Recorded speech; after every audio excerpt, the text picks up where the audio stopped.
Hey sahabat Pijar TV, terima kasih ya sudah klik video YouTube ini. Kiranya kebenaran firman yang saudara dapatkan menerangi kehidupan saudara. Untuk dapat menyaksikan video-video lainnya dan mendapatkan update dengan cepat, saudara bisa klik subscribe dan jangan lupa, berkat Tuhan jangan disimpan sendiri ya. Klik tombol share di bawah dan bagikan video ini ke sebanyak-banyaknya orang yang saudara kenal. Salam terang bagi Indonesia.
Kayak kenal tuh lagu.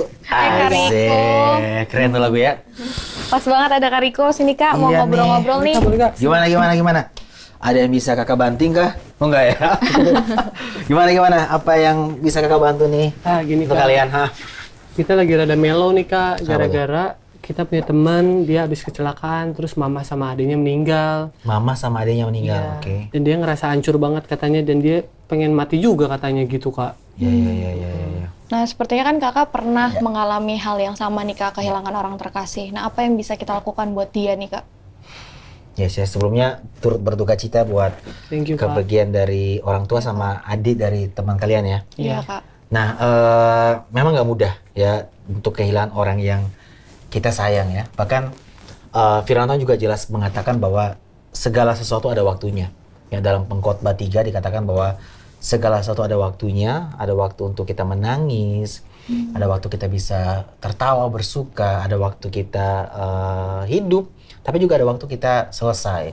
Dan memang dalam beberapa waktu kemarin aku juga baru kehilangan orang terdekatku juga, ya almarhum Pastor Raditya Oloan ya. Iya. Dimana kepergian beliau juga itu nggak mudah buat kita dan juga tentunya buat orang terdekat dengan kita, bahkan istri beliau ya, Kak Joan Alexandra. Dan memang itu hal yang memang pasti nggak mudah untuk kita terima. Makanya peran kita juga ya sebagai anak-anak Tuhan juga perlu menyikapi hal ini ketika ada orang yang pergi di sekitar kita, orang terdekat kita pergi, kita juga harus punya sikap yang tepat dalam meresponi keadaan yang seperti itu sih.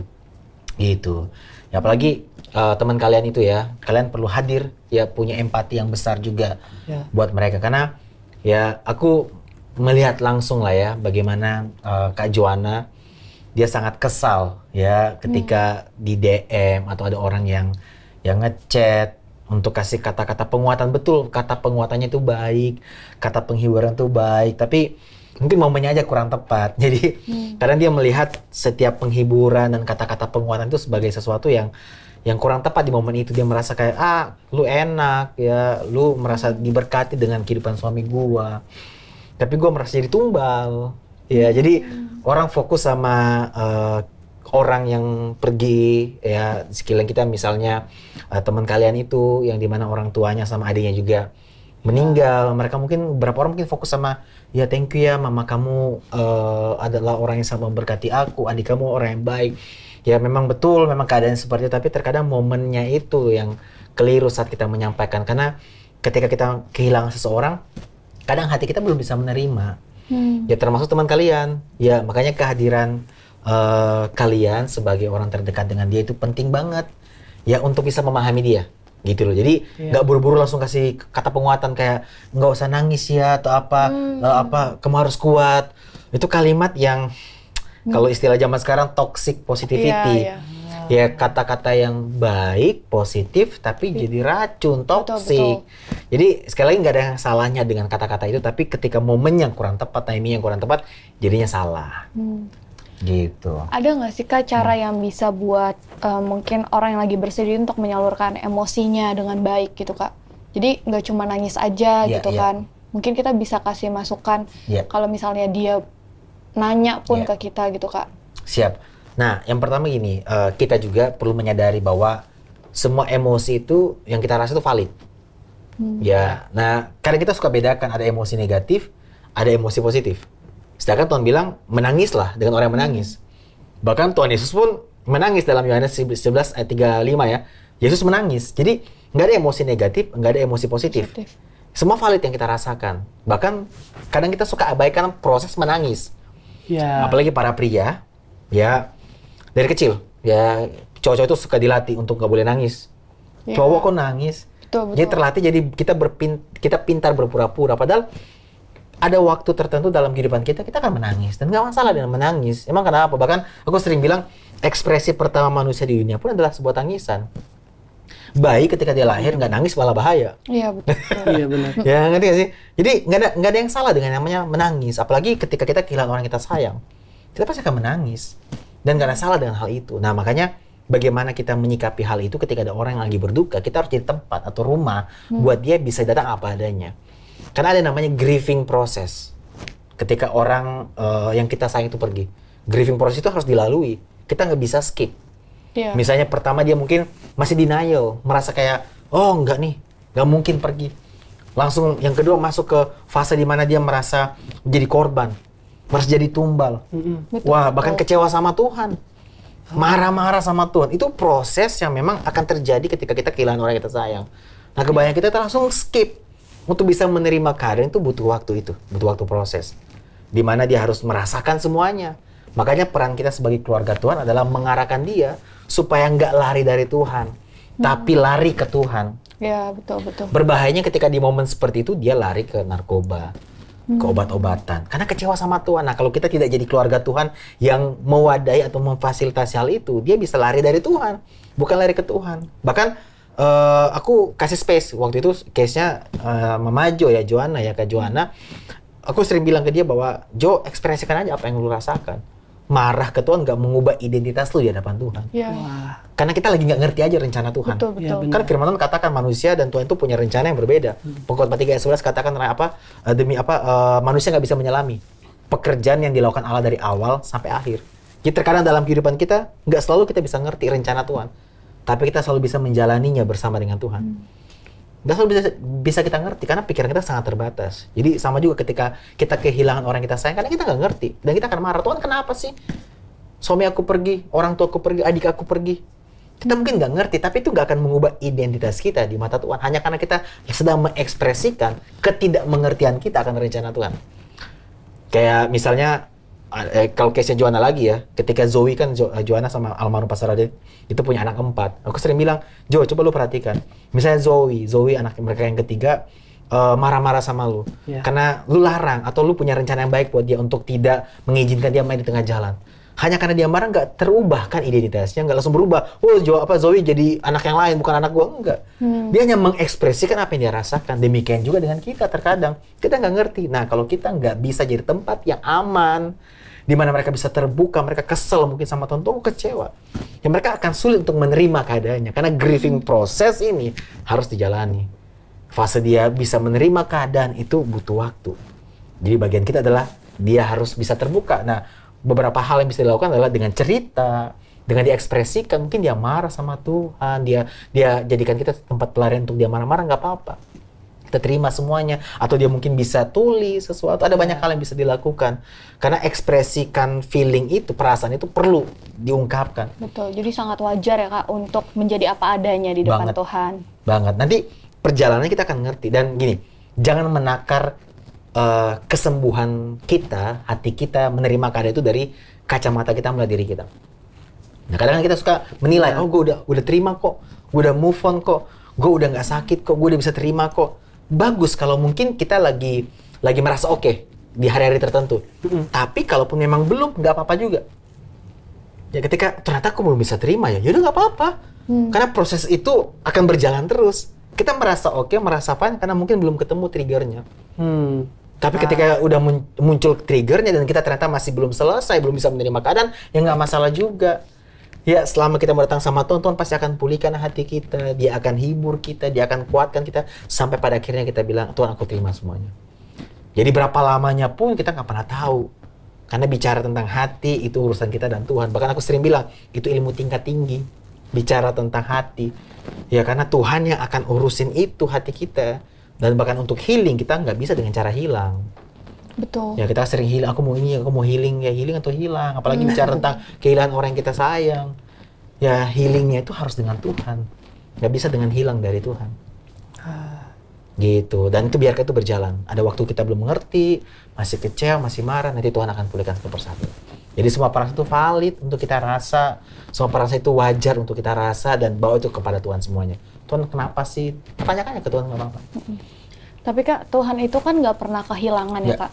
Terus gimana kita bisa menjelaskan nih sama teman kita bahwa Tuhan tuh juga sebenarnya ngerti perasaan kita? Ya. Kalau dibilang Tuhan nggak bisa kehilangan, kita ambil contohnya dari Yesus lah ya. Tuhan yang menjadi manusia, ya 100% Tuhan tapi 100% juga manusia. Jadi dia juga merasakan yang sama. Dia harus kehilangan momen Bapak memalingkan muka, bro. Jadi kadang-kadang, kamu enak Tuhan, nggak bisa merasakan apa yang aku rasakan. Yesus merasakan, Bapak tinggalin dia. Ya, dia Bapak memalingkan muka, dia makanya Eli Eli lama sabachthani. Kenapa kamu meninggalkan aku? Dia sedih banget, bro. Dia nangis, dia berpeluh seperti darah karena dia harus kehilangan momen di mana selama ini bersama dengan Bapa, tapi karena dosa umat manusia seluruh dunia ditimpakan kepada dia. Bapa memalingkan muka, itu sedih banget. Dia merasa kehilangan banget. Jadi dia memahami apa yang kita rasakan. Karena kita juga ciptaan dia, ciptaan Tuhan, dia tahu kok apa yang perlu dibenerin, apa yang ciptaannya sedang rasakan, apa yang ciptaannya butuhkan. Karena dia pencipta kita. Jadi kita nggak bisa sembuh di luar dari pencipta kita. Jadi dia pasti akan memahami kita. Tapi itu, Tuhan bukan Tuhan yang menyeret kita, dia memahami kita. Yes. Dia kasih terus ketenangan, kesabarannya akan membuat kita akhirnya bisa mau terbuka sama dia. Dan pada akhirnya berjalannya bersama dengan dia membuat kita semakin dikuatkan oleh dia. Gitu. Tapi Kak, dari perasaan-perasaan itu yang sedih, sakit, hancur dan lain-lain, itu kita bisa move on 100% hilang gitu nggak sih Kak? Iya. Apakah itu definisi dari sembuh? Nah, kalau aku gini, itu fase yang tadi kita bilang perjalanan. Kesembuhan itu sebuah perjalanan. Makanya kan Tuhan bilang dalam Kolose 3 ayat 10, dan telah mengenakan manusia baru yang terus-menerus diperbaharui. Artinya itu harus terus-menerus kita kerjakan. Nah, untuk bisa move on, kita harus move up. Lihat Tuhan. Ya bahkan untuk bisa healing, ya caranya nggak hilang dari Tuhan. Kita benar-benar harus bawa semuanya itu kepada Tuhan. Ya, dan untuk bisa melupakan keadaan itu nggak bisa. Pikiran ini kan cara kerja berpikir kita ya. Semua yang kita alami itu mengendap di memori. Ya untuk bisa move on, ya kita harus mengingat keadaannya. Saya bukan move on tapi lebih ke menerima. Iya, betul. Untuk bukan melupakan. Nah kebanyakan orang kan fokusnya melupakan, nggak bisa men. Nggak bisa melupakan. Apalagi orang kita sayang pergi, nggak mungkin bisa lupa. Iya benar. Yang bisa kita lakukan adalah menerima. Wow. Gitu, dan kecenderungan manusia hanya mau menerima hal yang baik. Iya. Kalau semua dari Tuhan itu ujungnya baik buat kita, termasuk kehilangan orang kita sayang. Mungkin bungkusannya nggak kita suka, tapi ternyata bungkusan itu di dalamnya ada hal yang baik yang Tuhan siapkan buat kita. Nggak fair dong kalau hanya hal yang baik kita terima, ini hal yang baik ya. Hal yang baik kita terima, hal yang nggak baik kita nggak menerima. Nah itu kan kayak nggak fair ya. Iya. Maksudnya apapun yang terjadi dalam kehidupan kita, entah itu mendapatkan cinta dari orang kita sayang atau kehilangan orang yang kita sayang, itu kan fase dari Tuhan yang Tuhan izinkan terjadi dalam kehidupan kita. Dan kita harus belajar untuk menerima semuanya. Nah, ada banyak orang yang cara pikirnya tuh seperti ini, Kak. Ketika kita menerima kejadian yang buruk, atau mungkin orang bisa bilang, lagi sial, gitu. Nah, apakah itu berarti memang karena seseorang bertindak yang buruk sehingga dia mendapatkan karma, gitu, Kak?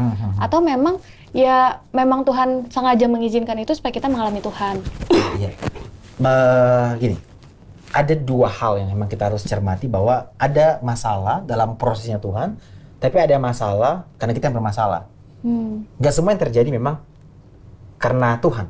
Ya makanya kan Roma 8:28, Allah turut bekerja di dalam segala sesuatu, bukan melakukan segala sesuatu. Ya. Jadi misalnya ada orang yang sakit diabetes, ya bukan karena Tuhan lah. Orang makan martabak mulu, martabak manis, ya dulu diabetes, jadi nggak punya hikmat juga untuk melakukan itu. Jadi ya itu masalah karena dia bermasalah. Tapi ada masalah memang yang tadi izinnya dari Tuhan. Karena kalau misalnya masalah itu membuat kita dekat sama Tuhan, itu berkat. Wow. Daripada berkat yang membuat kita jauh dari Tuhan. Iya. Ngerti sih? Wow. Ya, jadi ada masalah-masalah yang membuat kita pada akhirnya dekat dari Tuhan, dan biarkan dia menjadi Tuhan dengan caranya dia. Goalnya adalah dia ingin bawa kita dekat dengan dia. Tapi kita nggak bisa langsung menuduh Tuhan melakukan hal-hal yang terjadi dalam kehidupan kita yang ada buruk ini karena Tuhan ya. Nggak selalu Tuhan kok. Nggak melulu Tuhan. Kadang memang karena kitanya ada teladar. Dan kita juga harus tahu bahwa iblis juga bekerja. Ya untuk membuat kita jauh dari Tuhan, untuk kita mengalami tidak membuat kita mengalami janjinya Tuhan. Jadi Tuhan karena Tuhan mau kita mengalami janjinya, makanya terus bekerja. Karena iblis juga bekerja ingin hancurkan kita. Gitu. Jadi yang tadi kamu bilang karma, ya kalau istilah Alkitab tabur tuai, apa yang kita tahu kita juga akan menuainya kan. Jadi ya kita harus makanya bijak. Ya hidup dalam Tuhan itu nggak bisa seenak-enaknya. Ya ada order dari Tuhan. Dan itu perintah yang Tuhan berikan pun untuk menjaga kita, bukan untuk membebani kita ya, karena dia mau protek kita. Gitu. Jadi ya termasuk kayak kehilangan orang kita sayang, ya apapun keadaannya kita harus belajar untuk tetap arahkan emosi kita, perasaan kita kepada Tuhan. Ya jangan hilang dari Tuhan, jangan lari dari Tuhan. Ya terus datang sama Tuhan dengan semua perasaan yang kita rasakan, karena semua yang kita rasakan itu valid. Yesus menangis juga. Jadi itu jadi contoh bahwa nggak masalah dengan menangis. Jadi Tuhan pun pernah sedih gitu ya, kayak. Pernah sedih, iya. Bahkan waktu dia kehilangan kita kan dia sedih banget ya. Iya benar. Gitu, dia sedih banget. Momen yang dia nggak mau rasakan yaitu kehilangan kita. Makanya ya kita selalu butuh dia ya. Nah, Kakak tadi kan bilang bahwa Tuhan mendatangkan segala sesuatu, mendatangkan kebaikan gitu kan, Kak. Tapi bagaimana kita bisa menyampaikan hal itu kepada orang yang sedang berduka? Atau bahkan misalnya ada teman kita yang memang disabilitas nih, Kak. Dia kehilangan orang yang memang dia butuh orang untuk bersama dia nggak bisa sendirian gitu. Bagaimana kita bisa tetap menceritakan keadilan Tuhan, kebaikan Tuhan, rencana Tuhan selalu baik. Bagaimana caranya tuh, Kak, kita bisa sampaikan itu? Timing kali ya, yang tadi aku bilang masalah timing, karena perkataan yang benar di waktu yang salah, diterimanya akan salah. Jadi untuk orang yang baru kehilangan, yang dia butuhkan sekarang adalah penerimaan.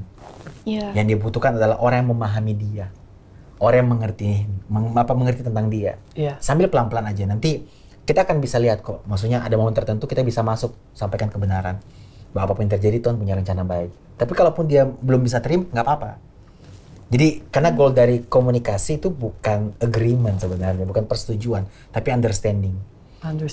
Jadi buat dia mengerti dulu. Kalau emang dia belum setuju ya nggak apa-apa. Karena kita harus putar. Kalau misalnya kita jadi dia, mungkin kita pun demikian. Gue enak ngomong. Gue baru kehilangan orang gue sayang loh. It's not easy bro. Iya kan? Jadi jangan langsung nasehatin gitu ya, Kak. Jadi kedepankan yang tadi aku bilang tentang yang namanya terhubung dulu dengan dia. Terhubung, jadi jembatan, bangun jembatan dulu dengan memahami dia. Karena nggak mudah bro, nggak mudah. Betul kontennya tentang firman-Nya itu betul. Kita harus percaya bahwa Tuhan baik. Tapi sekali lagi yang tadi aku bilang, timingnya itu penting. Perkataan yang benar di waktu yang salah, diterimanya akan salah. Makanya yang dia butuhkan tuh orang yang berduka. Makanya Tuhan bilang menangis dengan orang yang menangis, ya. Nah, yang menangis orang yang menangis ya, karena memang Tuhan mau itu ada, jembatan itu ada. Nanti ketika jembatan itu terbangun, udah enak kita mau ngomong apapun, dia akan terima. Iya benar. Tapi Kak, kalau orang itu dari awal udah nutup diri gitu kan, sampai akhirnya dia menjauh dan hilang gitu, apa yang harus kita lakuin gitu Kak? Lakukan dulu yang jelas bagian kita yang tadi kita sudah lakukan. Ketika dia memutuskan untuk pergi dan menjauh, itu pilihan dia. Tapi jangan sampai kita nggak melakukan bagian kita. Ya, tapi pastikan ketika dia lagi menjauh, mungkin dia butuh waktu. Ya butuh waktu, ya dia menyadari bahwa ketika dia balik, kita siap jadi rumah buat dia. Karena itu pilihan dia. Tapi yang tadi, partnya kita, jangan sampai kita abaikan untuk berdiri buat dia. Dan dia tahu bahwa, ya mungkin setahun, 2 tahun lagi dia masih punya perasaan itu. Gak apa-apa. Dia tahu dia harus kemana. Karena yang tadi aku bilang, kita nggak pernah tahu kapasitas hati kita sembuhnya sampai kapan. Cuma Tuhan yang bisa tahu itu semua. Nah Kak, bagaimana cara kita untuk bisa menerima dan menemani dia pada saat dia sedih nih Kak? Kadang kan maksud kita baik, tapi karena timing yang nggak tepat nih Kak, jadinya mungkin kita melukai hati dia secara nggak langsung. Nah gimana cara kita supaya bisa tetap menemani dia, support dia, walaupun keadaannya memang lagi nggak memungkinkan? Memungkinkan buat? Untuk nemenin dia. Itu punya orang yang lain mungkinnya, atau enggak memang tetap harus pada kapasitasnya kita. Kita kan juga pasti punya hal-hal lain yang kita akan kerjakan kan. Jadi itu juga terbatas. Tapi jangan itu jadikan alasan untuk kita nggak punya waktu yang kita siapkan juga buat dia. Jadi tetap sediakan waktu buat dia. Tapi kalau memang misalnya kita ada hal yang kita lakukan yang harus jadi prioritas ya nggak apa-apa. Tapi setidaknya kehadiran kita ada buat dia. Dan kalau misalnya ada hal yang mungkin akhirnya menyakiti dia, ya minta maaf aja. Ya, minta maaf kan nggak selalu tentang benar salah. Iya betul. Wow. Kadang walaupun kita, ya lu nggak ngerti, gue juga punya kesibukan masa ini. Minta maaf aja. Emang kenapa sih kalau dengan minta maaf? Karena minta maaf itu nggak selalu tentang benar atau salah. Minta maaf karena kita anggap orang itu penting buat kita. Gue minta maaf ya kalau itu melukai kamu. Sorry kalau aku nggak bisa hadir. Waktu kamu lagi sedih aku minta maaf. Minta maaf aja. Karena kita tahu itu dia penting buat kita dan kita mau kejar terkoneksi terus dengan dia. Minta maaf aja. Gitu. Ya jadi ya turut berduka cita buat teman kalian, hadirlah buat dia dan biarkan dia melewati grieving proses tadi ya. Ya nanti sampai pada akhirnya dia bisa menerima, ya itu dalam waktunya Tuhan. Tapi partnya kalian sebagai keluarga buat dia, teman buat dia yang hadir buat dia. Menerima, hadir buat dia dan tetap sampaikan kebenarannya di waktu yang tepat. Gitu. Thank you Kak Riko. Thank you banget Kak. Siap, mantap ya? Mantap. Nah sahabat, kita tadi sudah membahas banyak hal hari ini tentang kehilangan seseorang yang kita sayangi. Ya, bagaimana kita meresponinya dan bagaimana tetap melihat keadilan, kedaulatan dan kasih Tuhan yang melimpah di balik semua itu. Ya, buat teman-teman yang mengalaminya, aku tahu ini nggak mudah. Ya, teman-teman tentu bisa belajar lebih banyak tentunya juga dengan kami semua nantinya ya. Teman-teman bisa curhat, ya dengan keadaan yang kalian alami, karena mungkin apa yang kita bahas ini mungkin masih sedikit ya dari apa yang bisa kita ceritakan ke teman-teman. Jadi teman-teman juga bisa menghubungi nomor WA yang tertera di layar, dan tentunya kami sangat senang bisa berdiskusi dan juga mendengar cerita kalian semua. Juga khusus bagi sahabat yang bergabung dalam suatu komunitas dan mengisi form melalui link dan QR code ini yang tertera di layar ini, teman-teman bisa berkesempatan ya untuk mendapatkan Alkitab Raila Hidup ini ya secara gratis, dan juga bisa download aplikasi Reach for Life Indonesia secara gratis di iOS dan juga Android untuk membantu teman-teman semua bisa belajar firman dengan lebih dalam komunitas sahabat. Bahkan Alkitab ini juga diperlengkapi dengan modul dan bahan pembahasan yang bisa membantu setiap pemimpin dan anggota kelompok menjadi mentor yang lebih baik lagi ya. Jadi kamu nggak perlu kebingungan lagi nih, ya nggak perlu bingung ya kalau nanti ada anggota komunitasmu yang melemparkan pertanyaan yang sulit. Karena nanti Alkitab Raila Hidup ini bisa membantu kalian semua. Jadi sekian episode kali ini, ya sampai ketemu lagi di episode selanjutnya. Raila Hidup, pilihan ada di tanganmu.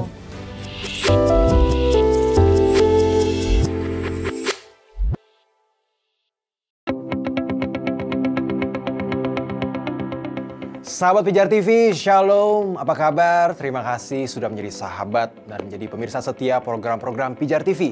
Kami sungguh rindu agar saudara bukan saja diberkati dengan menyaksikan program-program ini, tapi juga dapat berinteraksi dengan kami untuk berdiskusi dan bahkan didoakan melalui WhatsApp dan telepon yang tertera di layar kaca ini.